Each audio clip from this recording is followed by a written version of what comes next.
Hello everybody. As it happens, for those of you who are wondering where I was waiting for you, Fred, to put in the chat, where is he? And once I saw that, I knew that was the time to start the live stream. So that's what you've got for today. The good news is, for those of you who are wanting good news, is I have plenty of information on the Manticore. The bad news for all of you who are watching is there's about 4 pages. This is what happens when I have far too much time on my hands and have enough time to think things through. And as a result, I've also played through the encounter and used the Manticore, so I know what I'm talking about. And of course, 4 pages later and a good chunk of time stuck at home, and it just kept going on and on. So I'm just doing my sound check, making sure everything is all right. As it happens, I will put the start time for this live stream down in the description. If you're wondering if I'm going to do that, yes, that will definitely happen. But I have unlisted live streams. So as a result, unless you have subscribed, hit the bell button and turned on your notifications, you won't be able to find the live streams later on. And often you're not notified of my live streams unless you've done that as well. The good news is I do an edited version of all of my live streams later on. I pump them out like days later, but I exclude all of the Q&A, questions and answers and feedback from the community that is usually at the end of the presentation. That'll all be excluded. So if there's good stuff there, you miss out. Sorry, that's the deal with the edited version. Okay, so I'm going to do what I normally do with my live streams. I would say hi to everybody, but it would take too long. I can see there's a lot of people chatting away there, so I won't do that. I'll do that at the end. I'm going to present everything. I'm going to use slides like I normally do. I'm going to talk from my notes, and I will be taking all of this directly from my own personal experience and all of the things that I figured out along the way, which was surprisingly quite a lot. Okay, sound is good. We'll just pull them out. So grab a drink, food, settle down. This is a long one.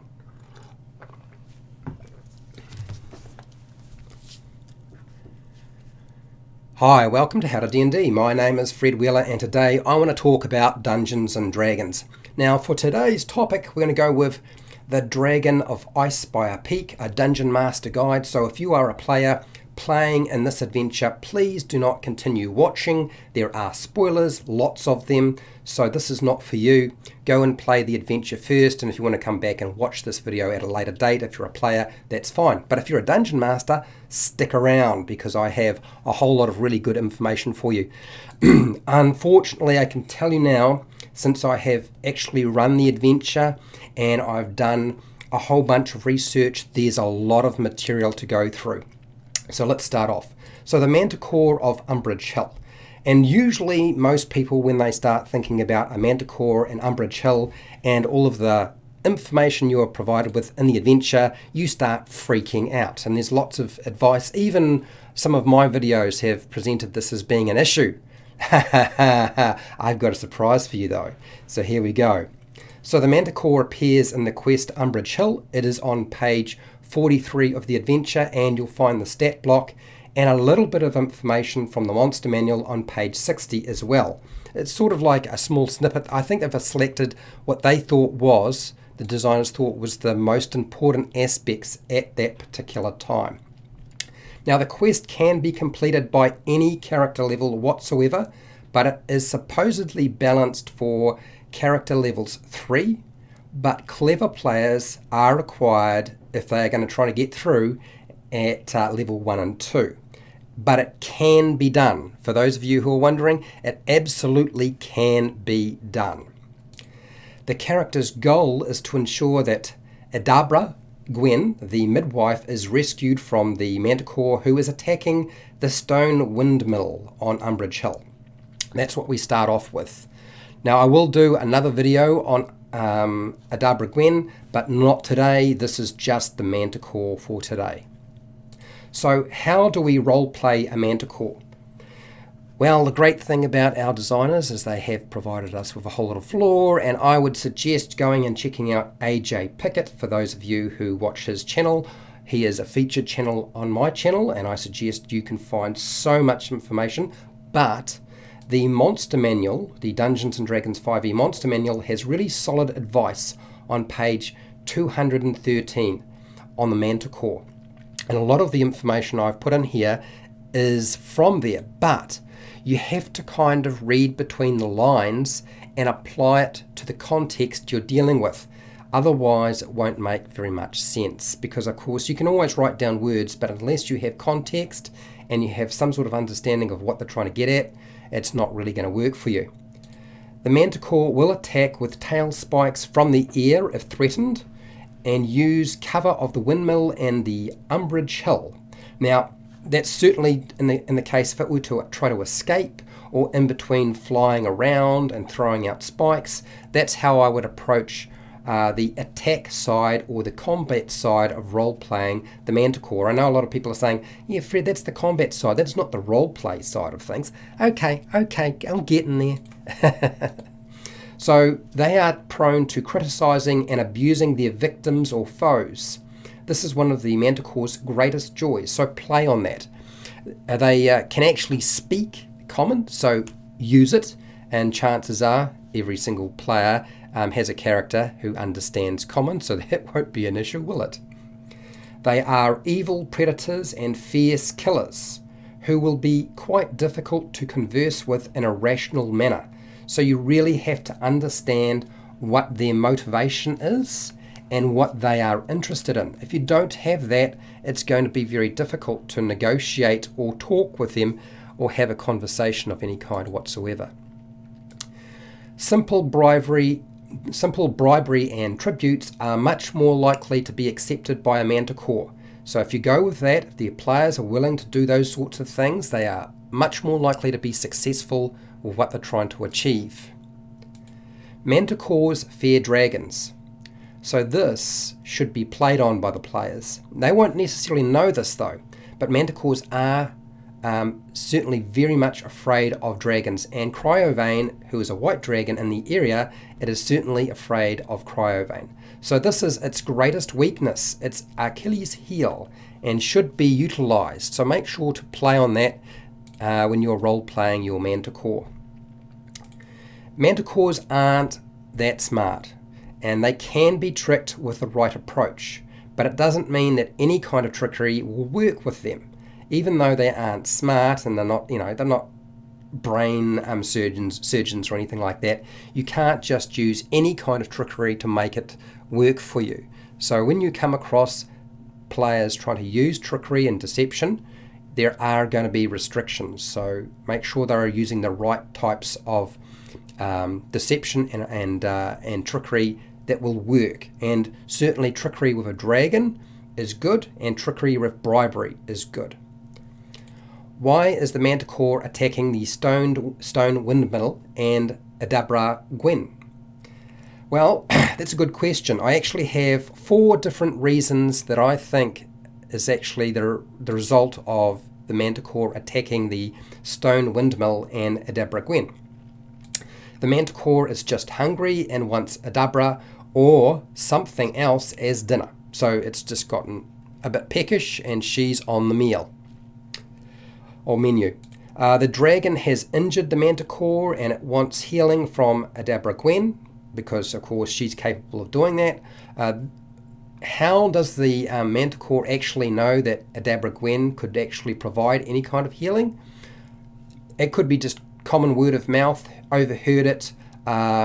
She just happens to be the closest one to wherever it is. It doesn't have to have any complicated information that sort of says, okay, if I go here, I'm going to find myself somebody who creates healing potions. No, she might simply be the first creature. She might simply be the first human or creature or humanoid that the Manticore has come across, and it's assumed that it can do something to help it. So that's how I would approach that. The stone windmill has been selected by the Manticore as a new home.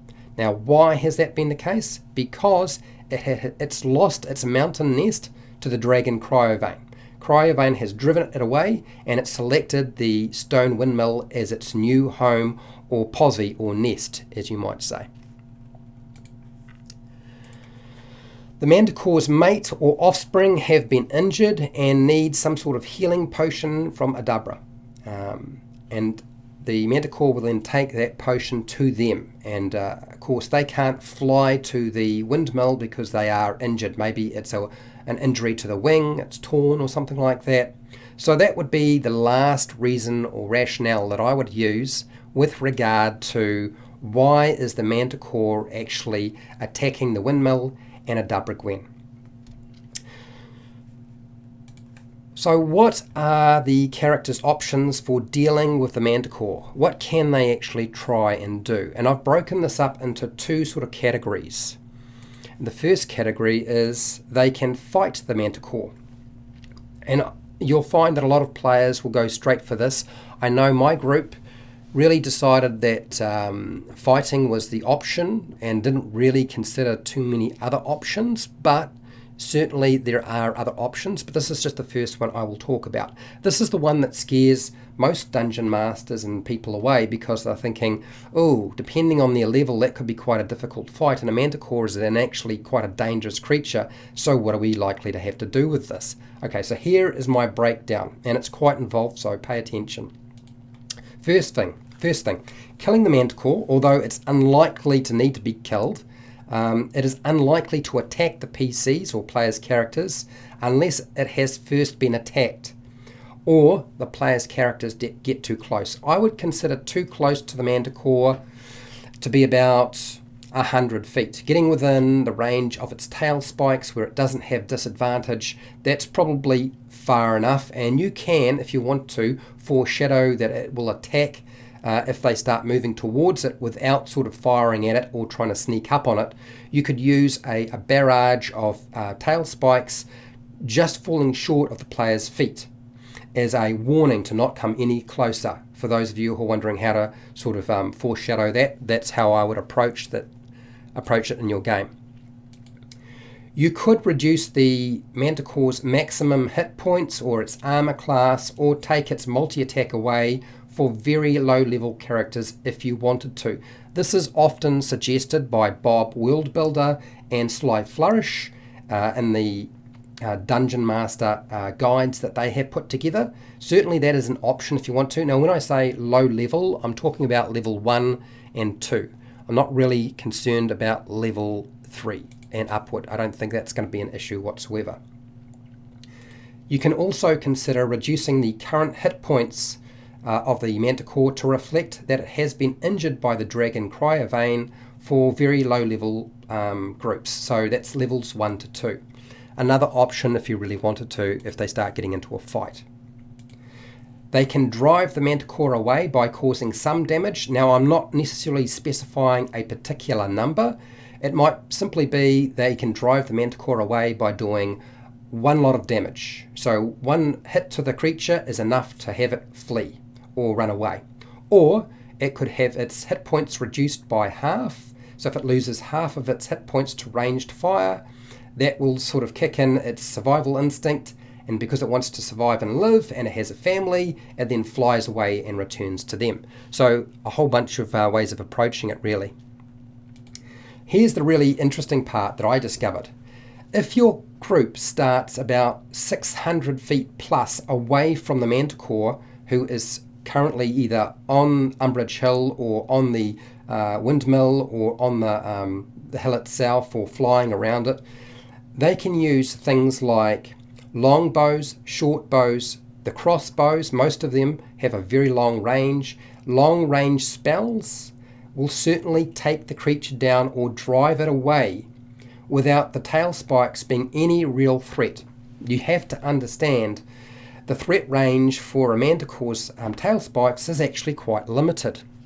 Whereas the player's characters, even if they are playing at level 1, it doesn't really matter what level they're playing at, if somebody has a longbow, the chances are they will get somewhere in the vicinity, if you start them far enough away, anywhere from about 4 rounds and maybe 2 rounds depending on how they move around. So if they move forward rather than backward, they could have at least 4+ rounds with a longbow shooting at this thing with disadvantage, and the Manticore can't do diddly squat to them whatsoever. Now I know you're thinking, yeah, but that's disadvantage, but its armor class is only 14. It's very, very low. And if it's not using cover because it's having to fly towards them, they can sit back and pepper that thing, and it's probably either going to get driven away, and quite possibly they could kill it as well. And that's exactly what I found in my own game. So the Manticore's limited range of 200 feet with disadvantage is the biggest issue for it. It may have a lot of attacks, but it only becomes really, truly dangerous when it's about 100 feet away from its target, and then it has its 3 spike attacks with no penalty. That's when it's truly dangerous. So if you start your combat far enough away, even level 1 characters can deal with this without too much trouble. Surprise! I was surprised. I didn't even consider it. I don't know why I didn't consider it, but I should have, because that's exactly what happened. If the Manticore is not killed, it could return with its mate to create trouble in the future for this group. So it has a family, so we know it has at least a partner. It may have offspring. I have assumed that the creature has some sort of offspring somewhere. What other options do we have that revolve around fighting? Well, they could also attempt to try and scare the Manticore away. They could use some sort of deception or illusion. That could involve something as simple as just the minor illusion spell. Even the roar of a dragon, even if it's only a small roar or an image that sort of reflects something it's afraid of, and dragons would be the best one, even if it's the image of a dragon in the distance. Now there are limitations on minor illusion in terms of the range, in terms of what you can do with it, but there's all sorts of things you could do. Even the head of the dragon popping up and nothing else out of the grass could potentially scare a Manticore away. Let the players play with that if they want to. That would be my approach, and certainly I think that seems fair enough. Now here's what I discovered in my own game. There's no real cover in the plains. I had a look at the map and I thought, well, actually, considering the lay of the land from the bigger map and the smaller map, there doesn't really appear to be anything but just grass. It's just plains. So there's no way to actually stealth or sneak up on this creature where it is currently around the windmill. It's going to be completely pointless. And as a result of one of my players trying to do this, I think they tried to circle around the hill, come around the back. They used a spell to try to hide their current location when they were already probably far too close. And that's where your problem lies. If you try to sneak up on this thing, it's probably not going to work. It has a really good vantage point. Remember, the windmill is on top of a hill, and the hill is quite high enough to allow a good, decent view from all directions. And it's a flying creature, so all it needs to do is fly up in the air, and it's got even better look of what's going on. How about our next option, and that is negotiating with the Manticore. I have got about 7 possible ways you can do this, but there probably are more than that, but I'm only going to talk about 7 that I thought were the key ones. First one, and a lot of these are tailored at the 4 different reasons that the Manticore might be attacking the windmill and Adabra Gwen. Okay, first one, bribing. Let's go with bribing the Manticore. What are we going to use? We're going to use 25 gold pieces. That's actually stated in the adventure. You could use just some rations. It would probably be better to give it a few pounds of meat, but how many low-level characters walk around with meat in their pack? But if they don't have that and they just have rations, why not use that as a substitute? I think that seems perfectly reasonable, something that it can actually eat. Next, you could suggest to Adabra to give the Manticore a healing potion. Now, how do you do this? One, you need to be able to sort of get close enough to talk to her and not have the Manticore attack. So that really means staying out of the threat range and trying to have a conversation over at least 100 feet. That might be a bit more difficult to achieve, but bearing in mind if you have somebody who has a spell like invisible and can cast it on themselves, they might be able to get close enough to Adabra Gwen to be able to talk to her and say, look, just instead of us dealing with it the hard way, let's just give it what it wants. If all it wants is a healing potion, give it the healing potion so it can heal itself or its offspring or its mate if they are injured, and we'll go from there. The next thing I want to do is focus on its home. It's lost its mountain nest, so find the Manticore a new home, like say Cragmore Castle or Thunder Tree Ruins or whatever else you might want to sort of utilize. There are probably a couple of options in the adventure already you could use, but I didn't want to actually talk about them until they have sort of been cleared out. There's no point in me sort of suggesting them unless they have been cleared out. But if you've played The Lost Mine of Phandelver, you'll be aware that Cragmore Castle should currently be empty, and that Thunder Tree Ruins should also be empty, provided that Venomfang has been driven away or was killed in the past. And if you've never played those adventures, there's no reason why you couldn't use them and just say that's the case anyway. You can heal the Manticore's wounds if it is wounded with Cure Wounds the spell, or if you have a paladin, Lay on Hands, or if they have just a potion of them, if they manage to get together enough money to actually buy a healing potion before they left town. I mean, I know you can't buy potions in Phandalin, but there's no reason why they couldn't go to one of the other cities or another location and have a healing potion from there. Okay, so just another option for those of you who are wondering about healing potions, because I know somebody's going to ask. They could try and join forces with the Manticore and convince it that between them they can defeat the dragon, because this Manticore would certainly be afraid of the dragon but also want revenge on it.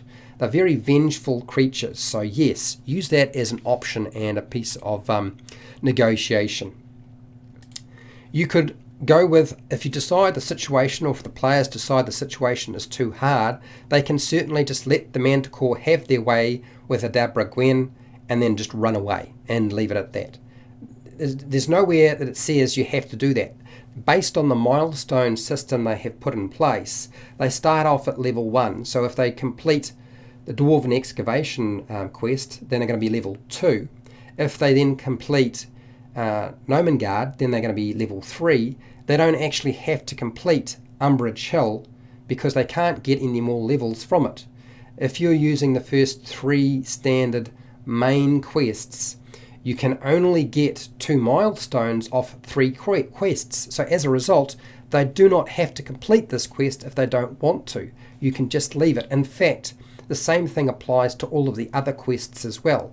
Out of the 3 quests, they really only need to do 2 to be able to get themselves to level 3. And then after that, progression is going to be by using the side quests, the follow-up quests instead. I know that might sound terrible, leaving her to die, but you know, it is an option. You could try and convince the Manticore to act as the protector for Adabra in exchange for the loft area as its new nest. Now, this is very unlikely. For the players' characters to be able to pull this off, I feel like they might have to sweeten the pie quite a lot to be able to get the Manticore to wind up being a boarder in the windmill with Adabra Gwen. I think that's a really hard thing to achieve for any character. But certainly an option, and I knew somebody would sort of ask me that question, so that's why I'm talking about it. So I'm hoping you found this useful. If you did, fantastic. I have a series of videos on the Dragon of Icespire Peak. They're starting to develop now. I also have videos on the Lost Mine of Phandelver, which is certainly related to this area in the Sword Coast. So if you wanted to check that out, you could. Now, if you want to support the channel, you can do that by checking out my Patreon page. I have affiliate links to the book depository and Amazon where you can buy stuff online. I get a small commission. You don't pay anything extra. I have a merchandise shelf. Hey, doesn't everybody nowadays? And otherwise, if you don't want to do any of that, you can just keep watching my videos because I do run ads on my videos. So if you watch the ads, I get paid. Now, here we go. Please share, like, and subscribe. Hit the bell button to be notified when I go live and when I publish new videos. And hey, till next time, keep rolling those 20s.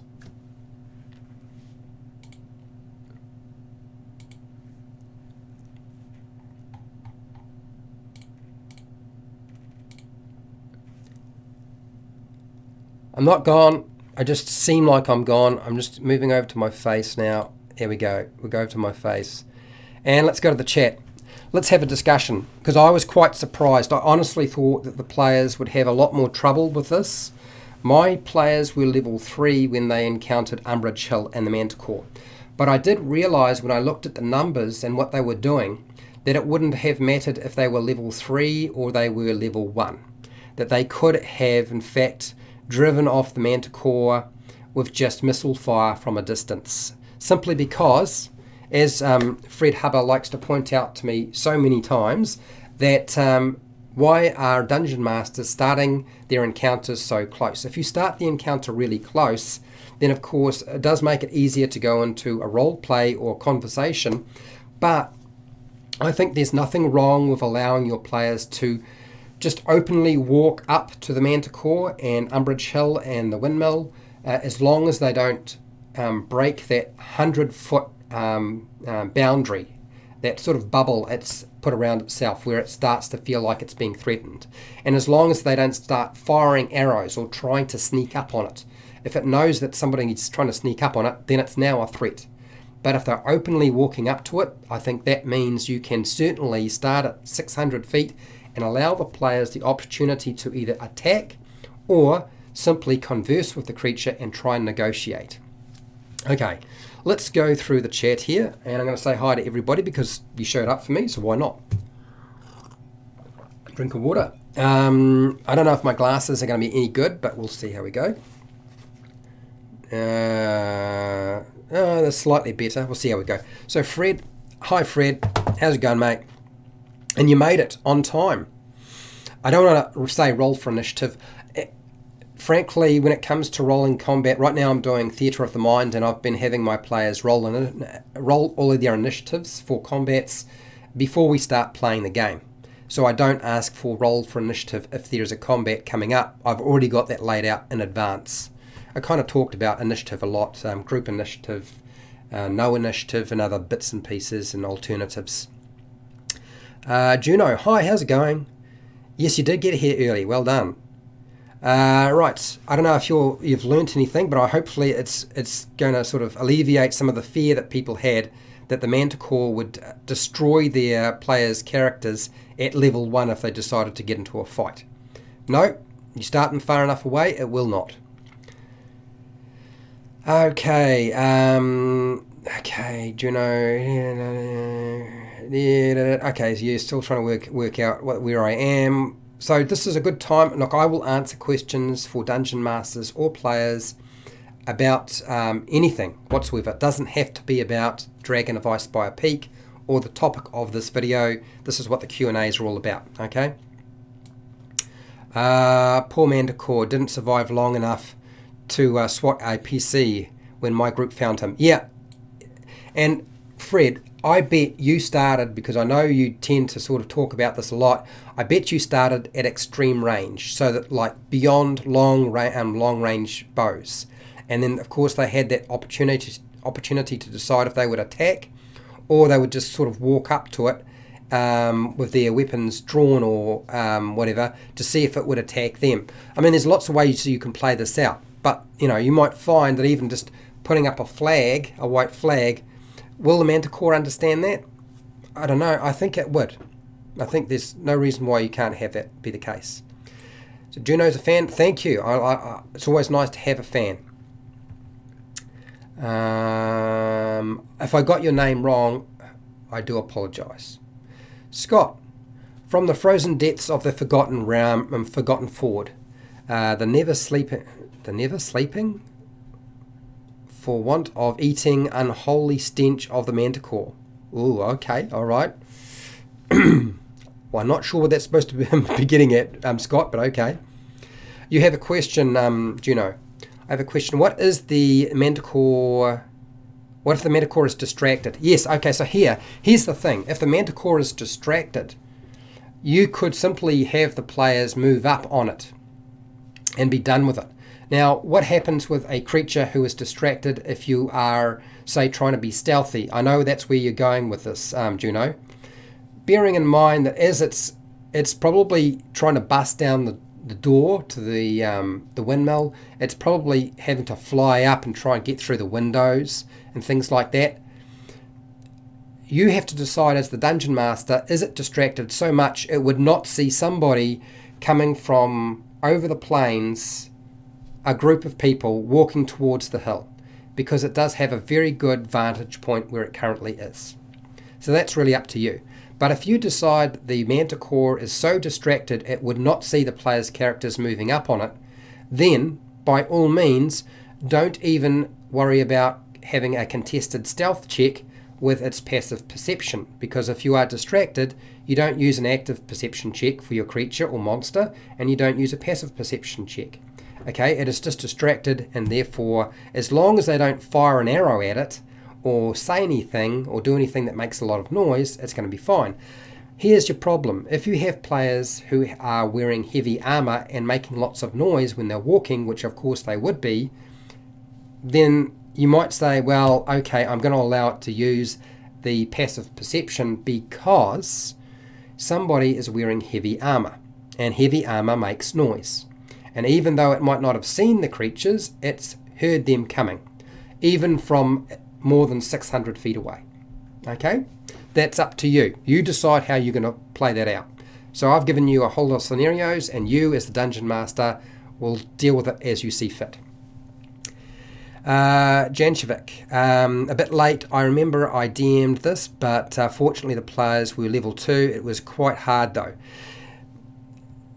Now here's the thing, the only time that this situation will probably be really bad is if you start them really close, or when they're making their attack rolls with the disadvantage, they just aren't hitting the creature.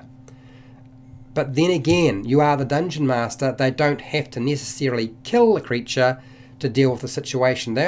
I would simply say if they just do some damage, it just flies away. It's not necessarily going to fly after them. And that would be one of the easiest ways of dealing with that particular quest. Okay, Scott, what have you got here? I give my Manticores scent, so it makes up for a 11 passive perception, giving them advantage to keep from being ambushed. Yep, so Scott has modified his Manticore to give it scent, which means then of course it doesn't need to be seeing the creature to be able to use that passive perception or perception at all. In fact, if it's picking the creature up, it might even be able to make an active check. Even if the active check, now let's talk about passive perception and active checks. If you allow your monster or the player's characters to make an active check, if the score is lower than the passive check, you can just use the passive perception check and be done with it. I think Jeremy Crawford has made it quite apparent that's sort of how he would like to see it approached. You are the Dungeon Master. You can decide if you don't like that. I'm going to lose my voice very quickly.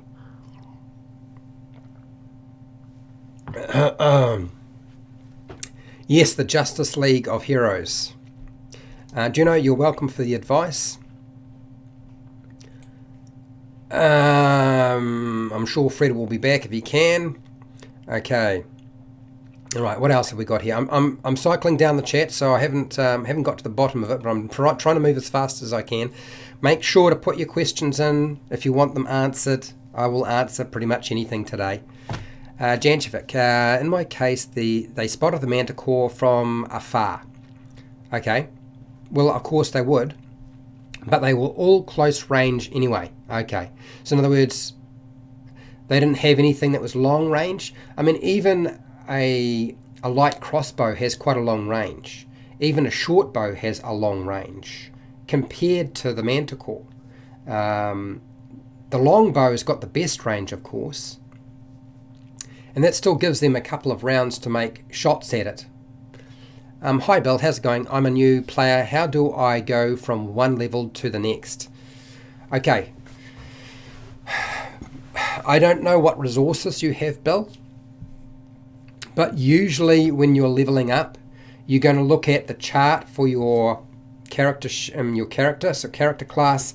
There's a chart in the player's handbook, if you're using the player's handbook, pardon me, and of course you probably will have to, unless you're using the SRD. You go through there and you have a look at level 2, and there it will tell you if you need to increase your proficiency bonus. Now your proficiency bonus will affect all of your attacks, whether they be melee, spell attacks, or some sort of ranged attack. All of those get affected. It will affect all of your proficient skills, so if you have been trained in a skill, you'll need to adjust those as well. If you're dealing with, I'm going to have to do some more videos on how to build characters. I think that's what I need to do, Bill, at some point. Bill, you're going to put down in there what character class you are playing, and I will get around to making a video for it, okay? But I will explain it quickly. Then, usually in the section on your character class, it will stipulate that you need to either take the average or roll a dice and add your constitution modifier to increase your hit points, because usually your hit points will increase every single level. Your hit dice will increase, so the number of hit dice is based on what level you are. So if you are level 1 and you go to level 2, you should have 2 hit dice to spend when you take a short rest. Then you're going to look through and have a look. There might be in your character class some additional spells that you can select. So your spell slots might have increased. Your known spells might have changed. You might also find there are special class features that you gain. And it will actually say whatever level you've moved to, there's like the chart actually has a section that states what you get. And once you've got those, just write them down on your character sheet and then go and peruse and find the information you need. That's usually the extent of it, okay? Deal with your proficiency bonus. Your proficiency bonus will also affect your saving throws as well, not just your attacks and your skills that you are proficient with. Those are really, that's it. That's really not much else to it. Unless, of course, you're buying gear, because if you go up a level and you've got money, you might want to go and buy some stuff as well. But I think what we'll do is we'll get onto D&D Beyond, the free version, and we'll show you how to build whatever character is you're trying to build. I just need to know what character class it is. Okay, Scott, gosh, I can't remember what edition it was. There was a random range table for encounters.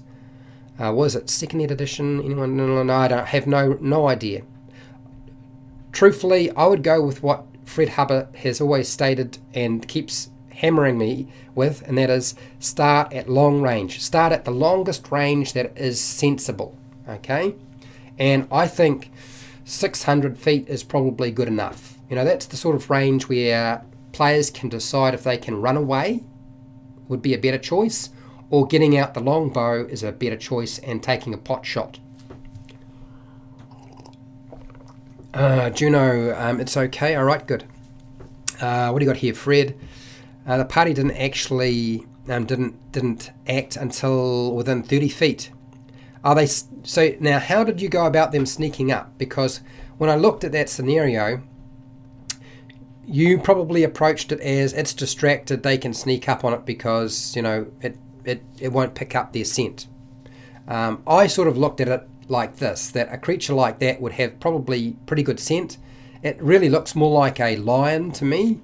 So as a sort of thinking in terms of how a lion operates, even though the stat block doesn't say it has scent, I just assumed that it did not have to see the creatures to be able to know they were there.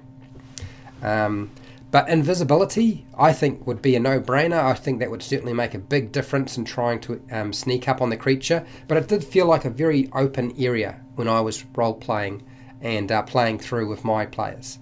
Hi dancers, how's it going? I have not forgotten about your video on the Cragmore hideout caves. I just haven't got around to it. For those of you who don't know, I'm sick at home. I've had...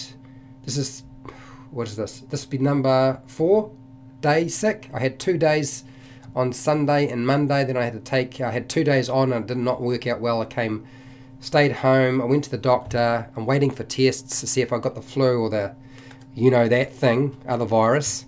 And I'm taking antibiotics, so I'm a little bit sort of nasally and a little bit slow. But yeah, I will eventually get around to putting that video up for people to check out. Okay, dancers. Any ideas for a thematic magic item for a high-level Cthulhu Great Old One Patron Warlock. No, dancers, unfortunately, I don't. My brain is mush. Thank God I wrote everything down on my 4 pages of notes, otherwise I would have been completely lost. Yeah, my creative brain right now is not working that well. Most of my mechanical brain seems to be working, but the rest is not. Juno, if you wanted to make minis, go to Hero Forge. Yeah, I mean, you can if you want custom minis. There is other options as well. They're not the only outfit out there currently. In fact, I'm supposed to be doing a video on another company as well at some point when I get a chance. Janjovic, Necronomicon books. I'm not sure what you... Yeah, I guess, yeah, that would make sense. Isn't there a book like that that's come out somewhere? I don't know if it was for Dungeons and Dragons, but I'm sure I have seen a book like that got published by somebody. I just don't know or remember who. So what do you got here, Fred? So the party got great stealth rolls, and the Manticore was trying to break into the windmill distracted. So you classified it as being distracted, and I rolled really bad.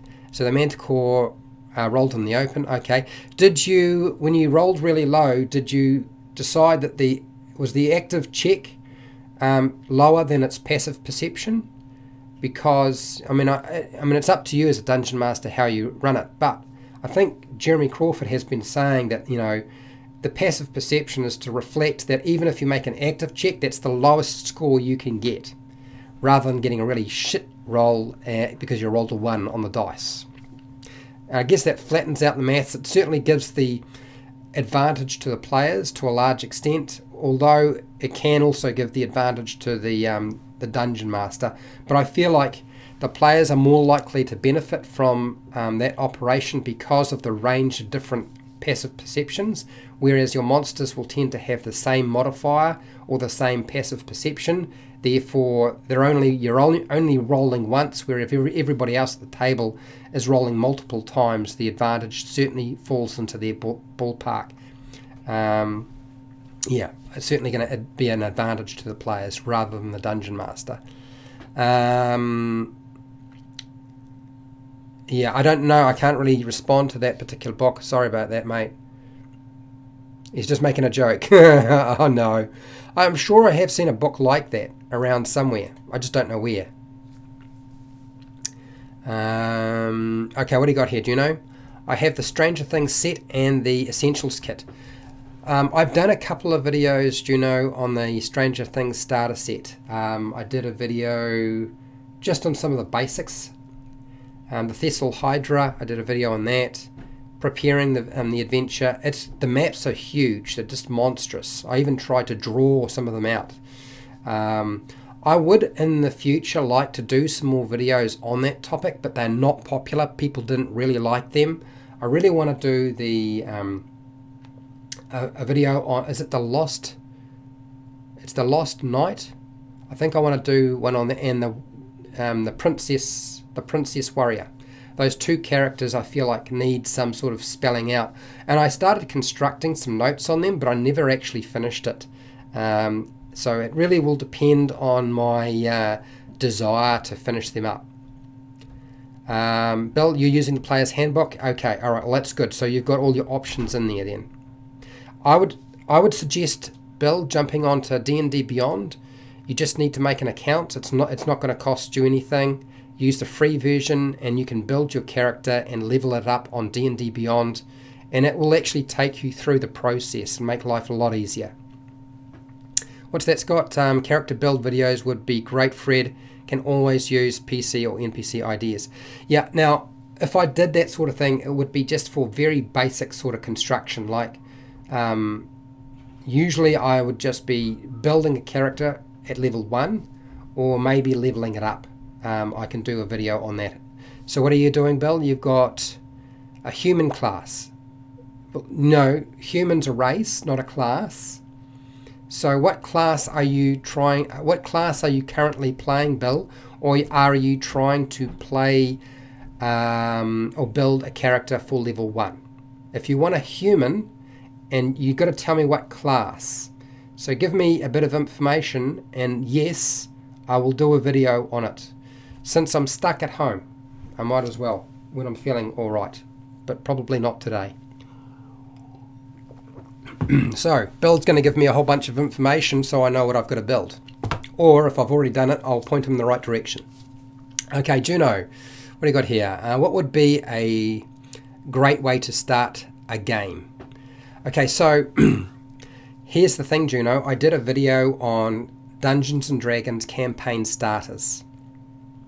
There was a whole bunch of people who really wanted me to provide them with a whole bunch of different options other than everybody meets in a tavern, which I hate. I prefer, if I'm going to use a tavern, I want to blow that thing up. So what I did was I took every conceivable idea I could think of and other people could think of, and I put it into a video. And I'm pretty sure it's called Dungeons and Dragons campaign starters. So if you go into my channel and there's a search bar and you type in those words, you should be able to find it. It shouldn't be too difficult to get hold of that. I may even, if you give me a second, I don't know if I can probably post a link to it in the chat if you bear with me, because I've got to sort of pull it up at the same time as doing all of this. Not so easy.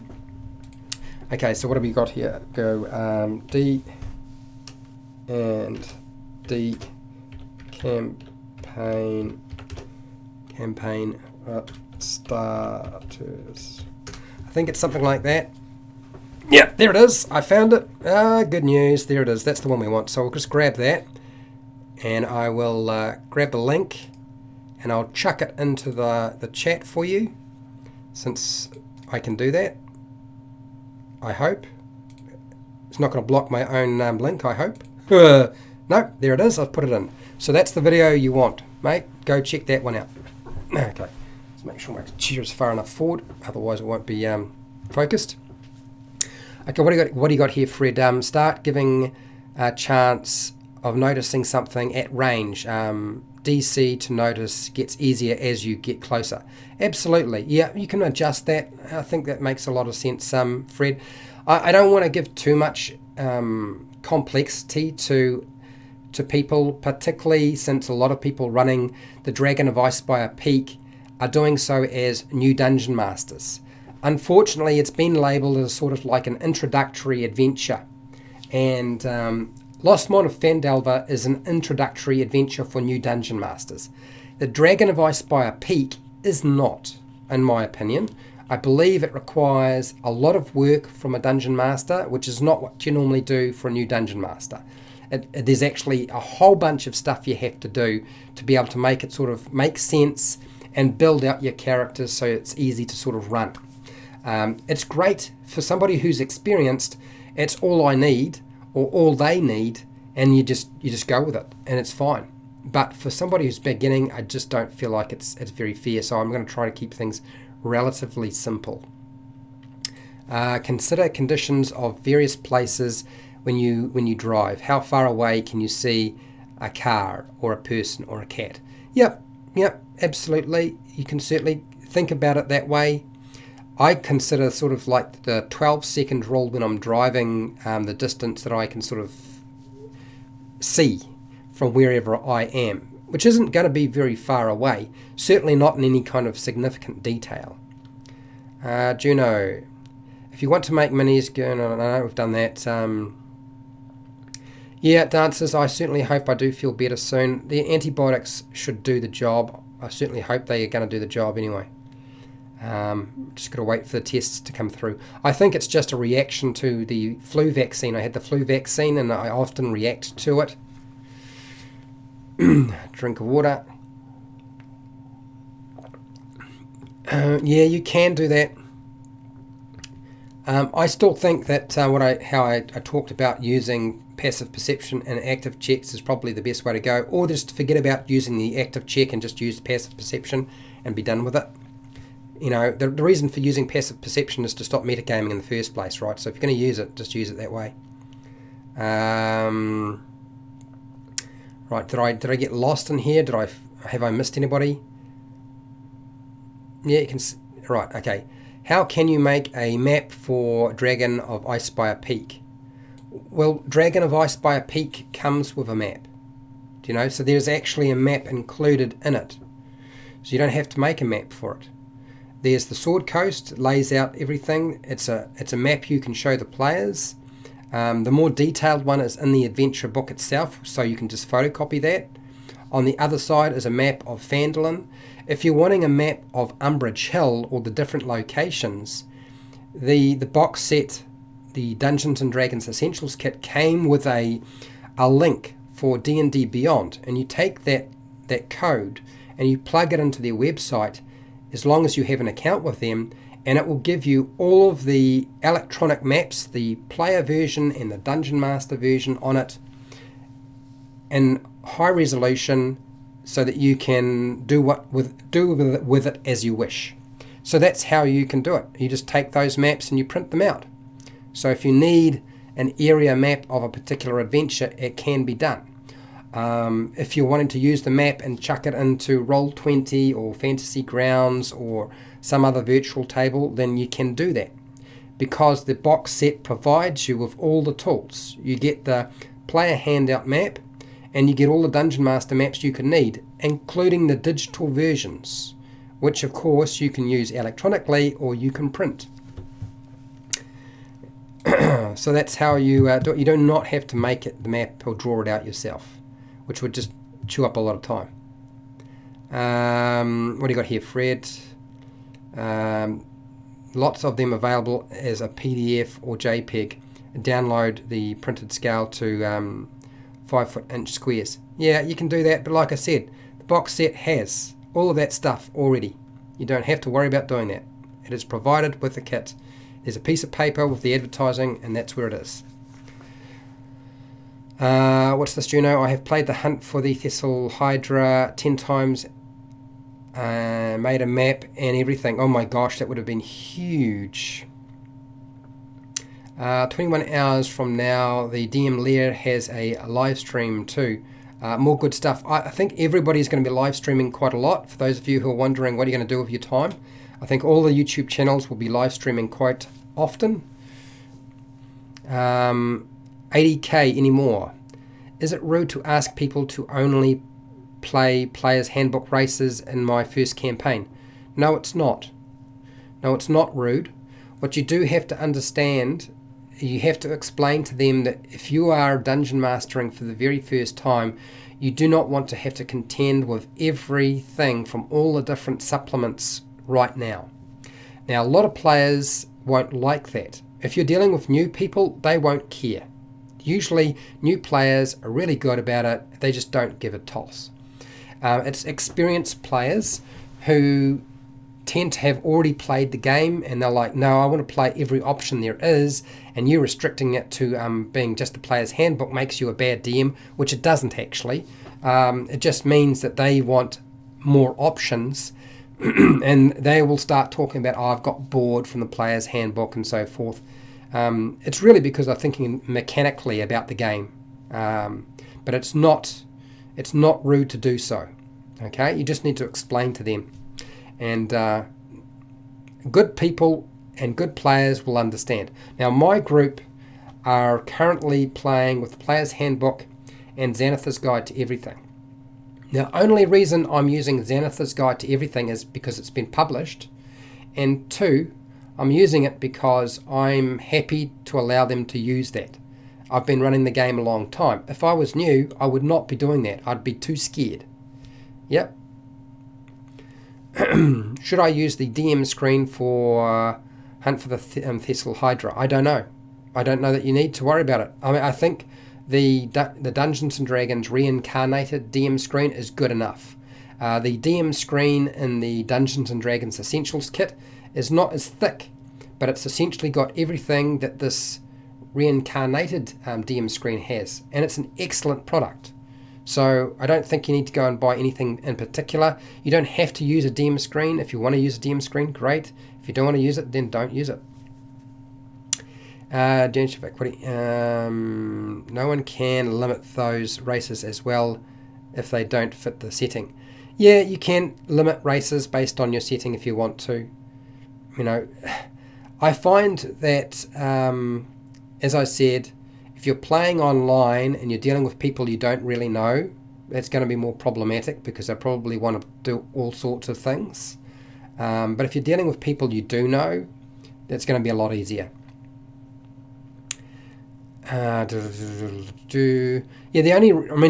only reason for the DM screen is to stop players from deliberately looking at your notes and the maps that you're using in your adventure if they have secret information on them. If you feel like you don't need to worry about that, then you don't need to use it. DM screens are just to hide the things you feel your players cannot restrain themselves from metagaming. What do you got here? It's going to be a Lost Mine of Phandelver. I've just never played D&D at all, so I was worried about the racial stuff making it complicated.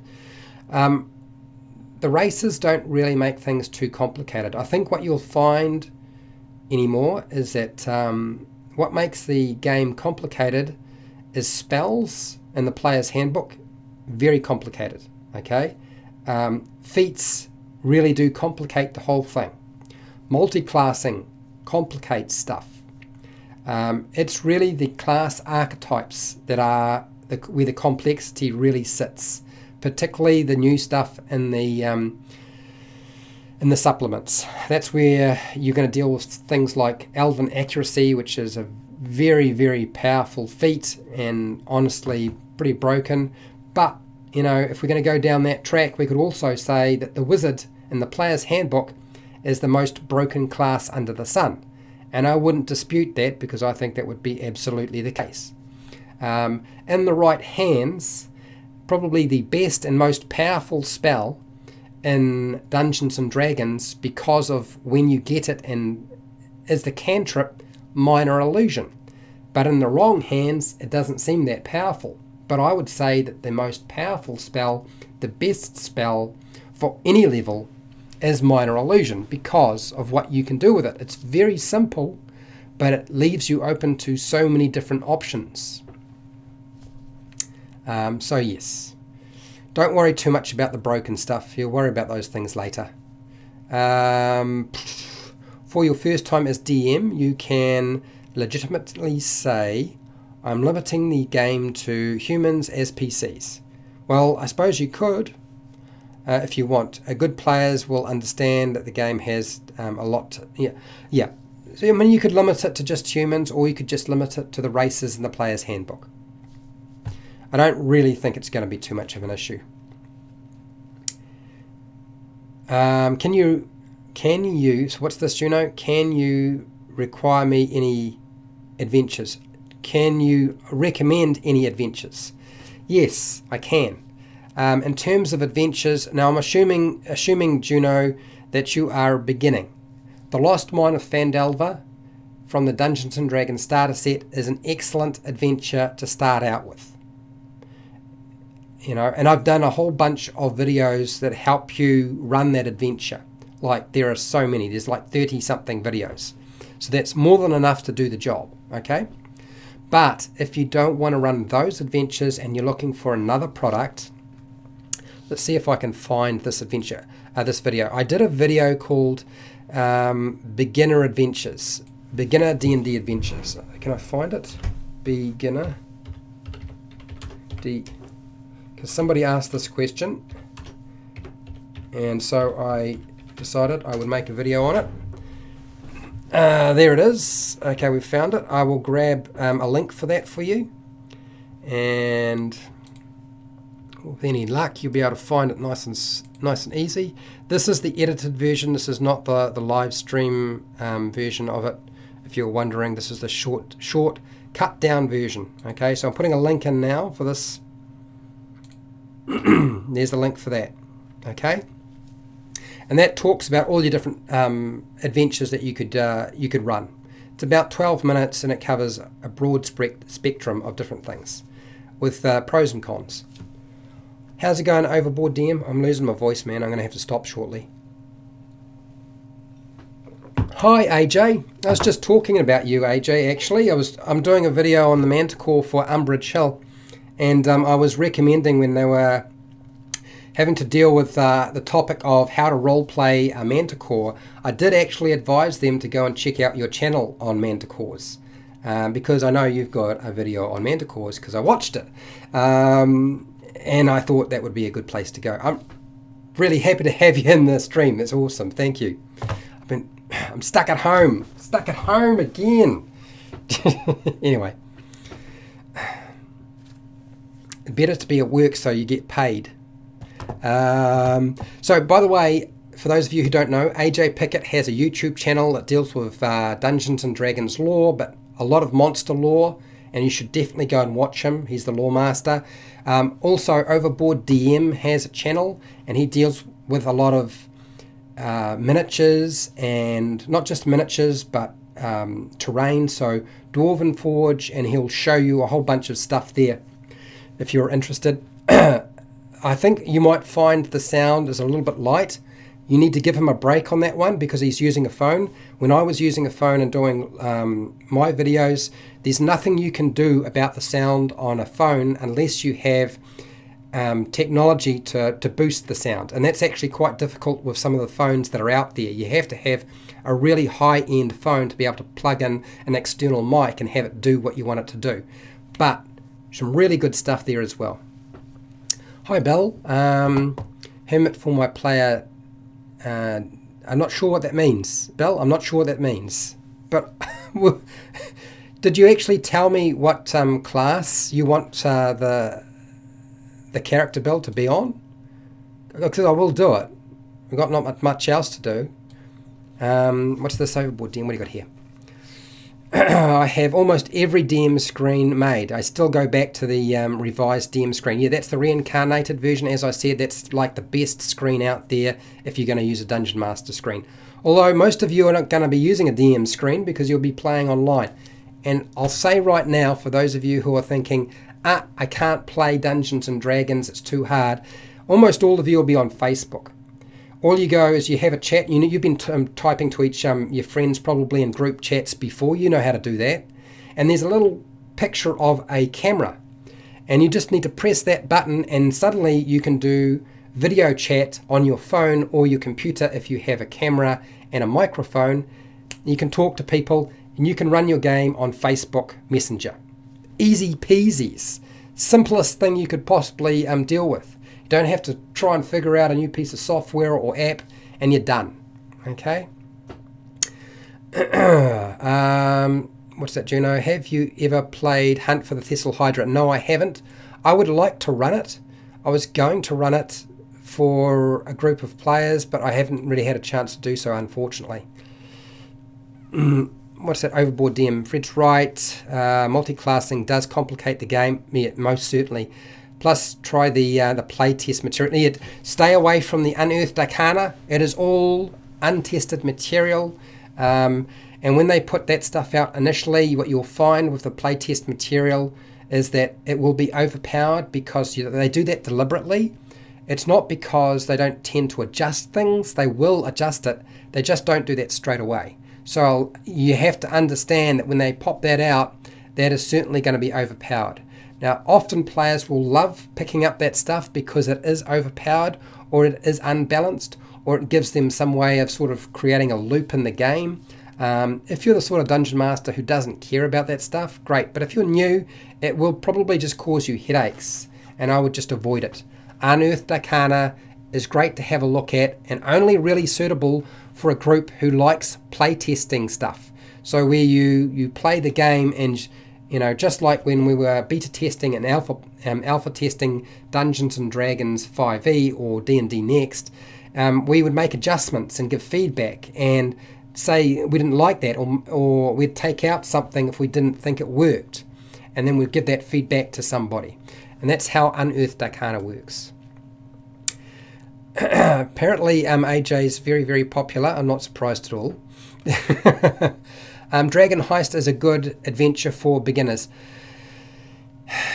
Yeah, I don't know, Genshivik. I've looked at it and the structure in some places looks all right.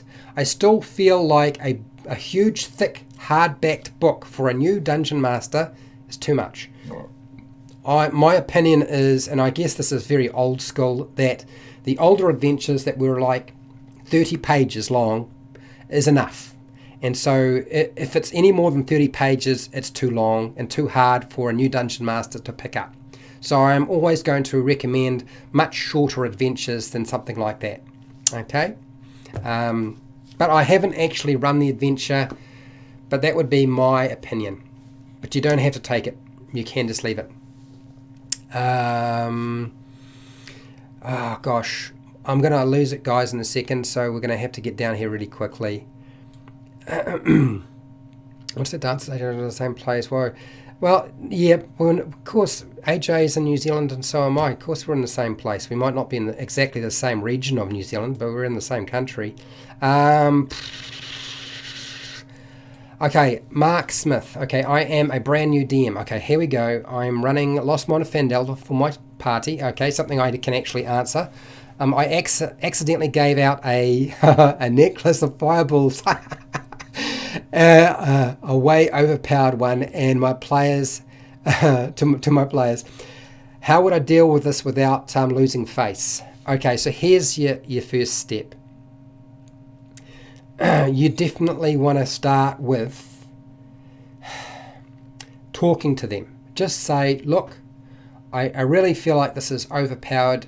Would you mind if I just took that back and we just ignored it? If you see any kind of body language or people really feel upset, just don't worry about it and leave it. That would be my advice to you, Mark. And then if you have to keep it in the adventure, just increase the hit points of your monsters. Don't give more monsters because that's just going to create more difficulty for you. But usually the hit points for a monster is just the average. So just use the max. So usually there's a number beside the dice that you use. You just multiply that by whatever dice it is. If it's a D8, then multiply it by the D8, whatever the front number is, and then add whatever number is at the back. Okay? And then you just use maximum hit points for the monster. And away you go. And the fireballs will eventually go. They won't have them forever. They will. There hasn't been a dungeon master ever who hasn't wound up putting something in their adventure that they regretted. And you'll always find yourself thinking, oh, and you try to take it back and it's a problem. But if you can, that's great. But I suspect you won't be able to. I am going to lose my voice for sure now. I know it. Yes, audio is probably the most difficult thing on YouTube. What we need AJ and Fred to stream a game online for us. No, that's not going to happen. One, AJ is way too busy and Fred is spending far too much time sleeping to try and get over his illness. So that ain't going to happen. As for doing a video with AJ, I would absolutely be up for it, but I ain't very well right now, so that's not necessarily going to be the easiest thing to do. At least we're in the same time zone, right? But that's up to AJ. AJ's got other stuff to do. I'm a hobby guy. YouTube's a hobby for me. Normal guy hobby. Not like professional, not doing it as a job. There are other people doing that. I already tried it as a job. I hated doing it as a full-time job. Never made enough money, and I didn't really enjoy it. It was not becoming very much fun at all. What's that, AJ? Can you do group video chats on Facebook? Yes, you can. Yes, you can. Yeah, so Facebook has Messenger, which is part of Facebook, right? And so when you do a group chat, when you just type in on Facebook on Messenger, you can sort of build a group and you can add people to it. There's like a button, a plus with a little head or a torso, and then you can add people to the discussion.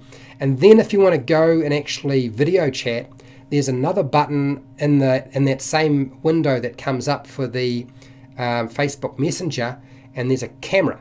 And when you press it on, if you're using your phone, it's going to ask for access to your phone camera and your the microphone on your phone as well. But if you're using a laptop or a desk computer, it will ask for access for the camera and the microphone on those particular devices. You press that.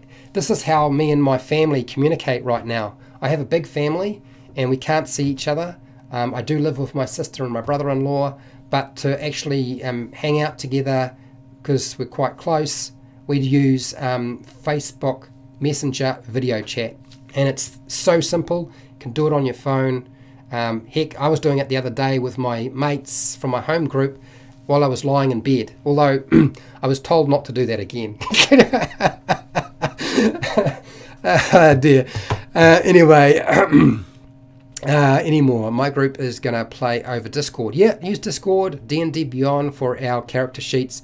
I'm actually using Facebook, a private Facebook group, and I put all of my players' handouts on there.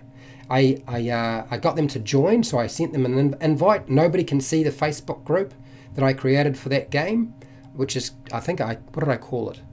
Shadow of the Mad Mage. I wonder what that means. So, and I use that for all of that sort of stuff. Even when they need to use a map, I just use it for that. Then I don't have to worry about trying to learn or set up Roll20 or any other sort of virtual table, which I don't really have time to. It's time consuming. And I just use Theatre of the Mind and go from there. And if I really need to give them a map, then I can pop it up there. I'll give them the player version rather than the Dungeon Master version. I can cut it and crop it if I need to relatively quickly on Paint. Just using Paint, I just cut off the bit I don't want them to see. It's really, really easy. Okay, so, sheesh. AJ, if Fred is DMing, I'm down with it. Yeah, well, I am DMing for my current group, but I don't know if I could do any more.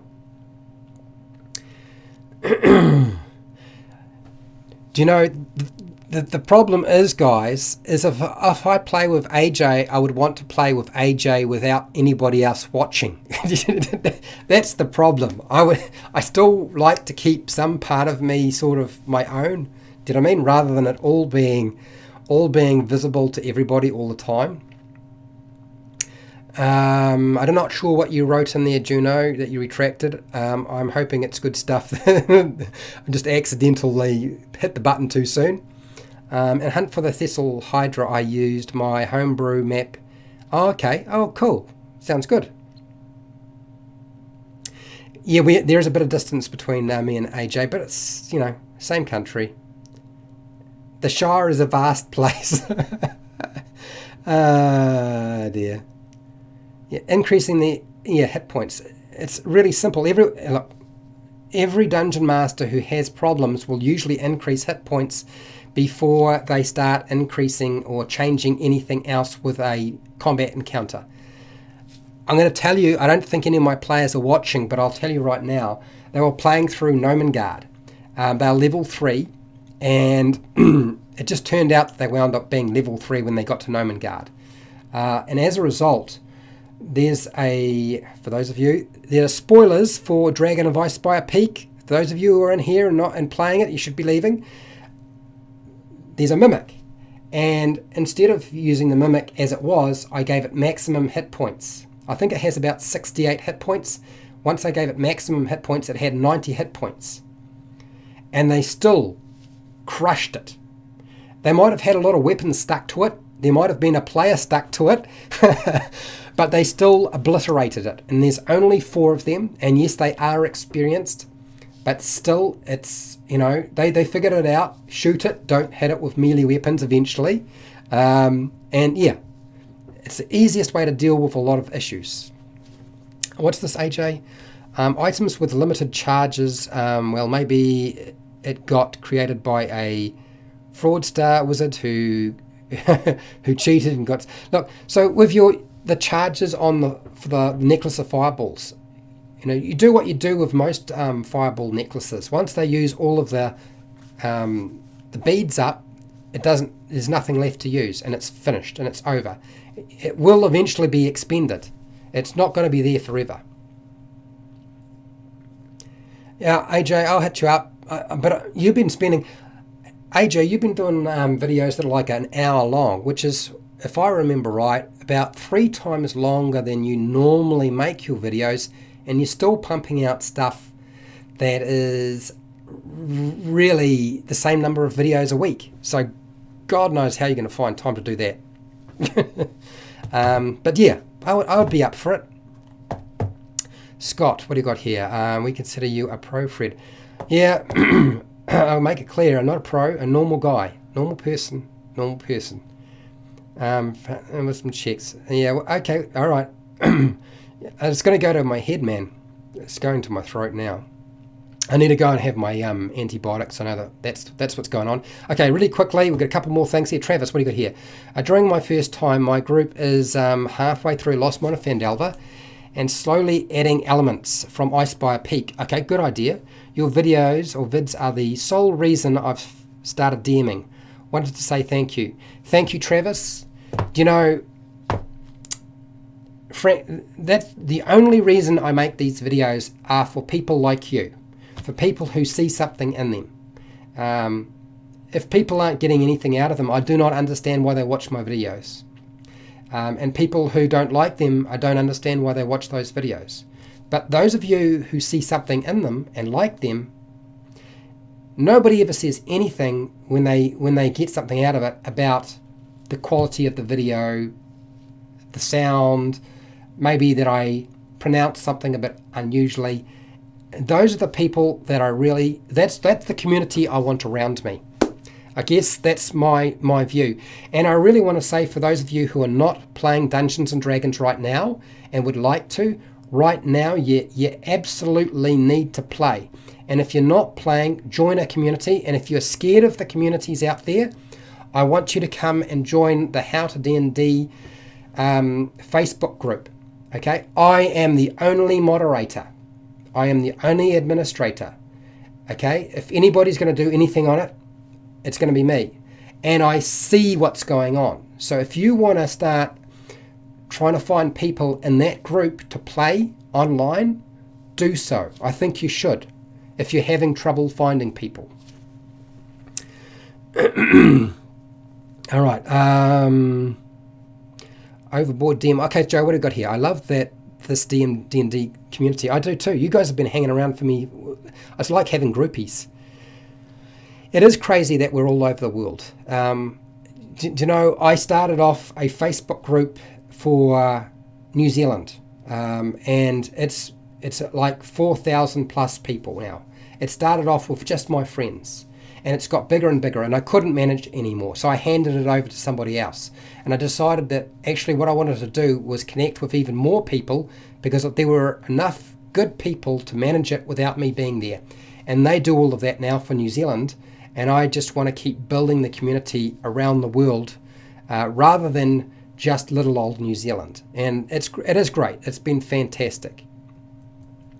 All right, so what's this? You know, half of your players want to go somewhere and the other half wants to stay at the current location. Yeah, players will try to split. That's always going to be the case. I think the easiest way to deal with splitting is to say, look, you know, if you do that, you give them some advice. I know a lot of dungeon masters think that giving players advice about how to play the game is a bad idea, but it's not. You should do that. You know, just keep doing it until they don't need it. And if you want to put in consequences for splitting the party up, then do so. You know, if one group you're going to have to split your time between them, then they're going to get half the time each, and the rest of the time they're going to have to sit there doing nothing. To bring them back together, the easiest way to do that is to scare them, and you do not have to have a total party kill or wipe out half your party to do that. You can still scare them and force them back together through combats if you wanted to. Okay, what do I got here, Fred Upper? I gave the current party a necklace of fireballs with just one bead. You're a joker. I'm in pandemic production mode. Gonna entertain everyone while they are locked inside. You do seem like you are, AJ. Oh, okay, I've got to get to the bottom of this faster. How do you send a description to a How do you send a description to a video? I don't understand the question, Juno. I don't understand it. Sorry, it might be just me and my brain is starting to go. Liked and subscribed, Mark. Okay, thank you. Juno, Android phone. Yeah, you can use Android phone. You can use any phone, really. I don't think it's going to be an issue. What's this, Mark Lewis? I have a new and novice group, so I made my own 20 level campaign. Oh gosh. But included 4 levels of Lost Mine of Phandelver. At level 4, they love it. Oh, good. Excellent. That's great news. Prepared to cook and survive. How's it going, mate? Swan Song Dancers. If you want. What do you got here, Travis? I was driving an hour to play with random people thanks to your video. Okay. I missed the drive to it back and forth, but I just can't do it now. I worked up the courage and started to do DM a campaign in my area. Your videos made it possible. Please never stop. I will try not to stop. Look,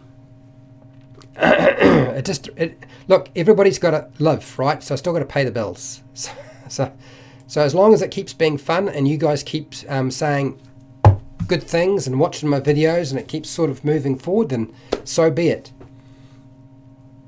Yes, so I think Fred Hubbard has just put in a link to a video. It's quite funny. It's worth checking out. I mean, how do you send a YouTube video description on Android? I don't know if you can.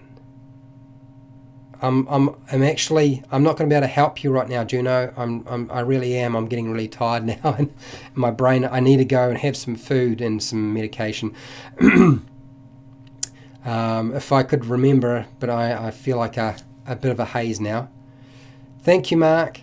I think you might need to do that in the YouTube Studio app. Yeah, you probably do need to have the YouTube Studio app. I don't know if you can do it any other way. And AJ would know because he is a professional YouTuber. Bill, what do you got here, Bill? Have you finally? Thanks for your videos. Hermit for character, get well. Okay, so human, hermit, but you didn't tell me what class, Bill. What class do you want to play, Bill? you know, are you going to be a barbarian, bard, fighter, monk, paladin, rogue, sorcerer, warlock, wizard? I mean, what is that going to be? Stick it in before the end of the stream. I'll make a note of it before you disappear so I know what's going on there. Otherwise, Bill's going to be a bit hard to make it happen. Bill wants a hermit. He wants a human. But I need a class. Monk. All right. My man, I love monks. I know people don't necessarily think they're very good, but I still love monks. Thank you anymore. That's great. Was that, well, go to my YouTube channel, Juno. Have you got a YouTube channel, Juno? I didn't know. Okay. Bacon. Oh, I would love to have some bacon. Actually, I think I might have some bacon. Bacon, I can't buy the bought-made bacon. My sister has to make it for me to be able to eat it, unfortunately. Yeah, see you later, Joe. I'm definitely needing to go. Otherwise, I don't know if you can tell, but I'm definitely losing my voice. And I am really starting to fade. So wherever you are in the world, morning, afternoon, night, early morning, look after yourself and your family and your friends and stay away from your neighbors. Okay. Keep yourself safe. And till next time, keep rolling those 20s.